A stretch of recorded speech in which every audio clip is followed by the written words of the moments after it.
PVL Queens na sina Gemma Galanza at Eliza Valdez humakot ng mga parangal.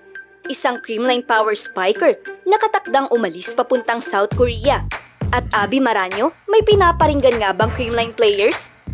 Humakot na naman ng mga pagkilala ang inyong PVL Darnas sa katatapos na First Woman in Sports Award Night sa Rizal Memorial Coliseum.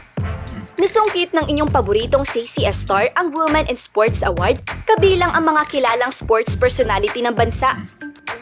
Kinilala naman ng inyong Phenom Eliza Valdez bilang most trusted sports person ng Reader's Digest. And I quote, "It takes a lot of effort to build trust.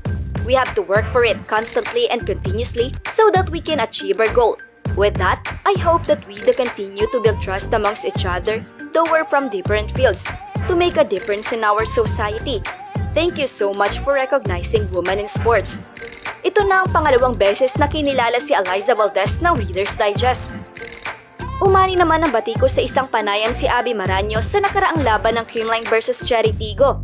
Nangyari ang insidente after the game nang magbitaw ng mga makahulugang mga patutsada si Abby Maranyo.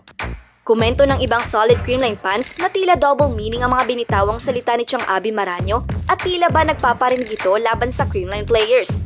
Nangyari ang insidente sa Santa Rosa Sports Complex sa Laguna kung saan hometown ito ng kilalang manlalaro na si Gemma Galanza. Isa lang naman nila kami mapupuntahan dito, dinalayo in effort.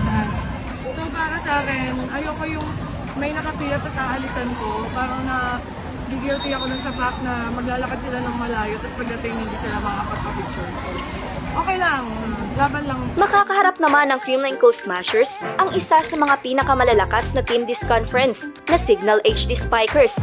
Makakalaban ni na Ella De Jesus at Kayla Atienza si Asia's finest Don Macandili para makuha ang ika-6 na panalo.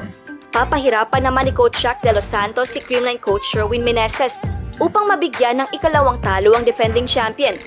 Usap-usapan naman ang napipintong pagpirma ni starting opposite Tots Carlos sa Korean Volleyball League. Nangangamba ang Creamline Nation na baka wala sa match versus Signal si Kaloy kung saan inaasahan na madaling magagapi ng Signal kung wala ang naturang player. Ito na ba ang katapusan ng Creamline? Comment your thoughts down below!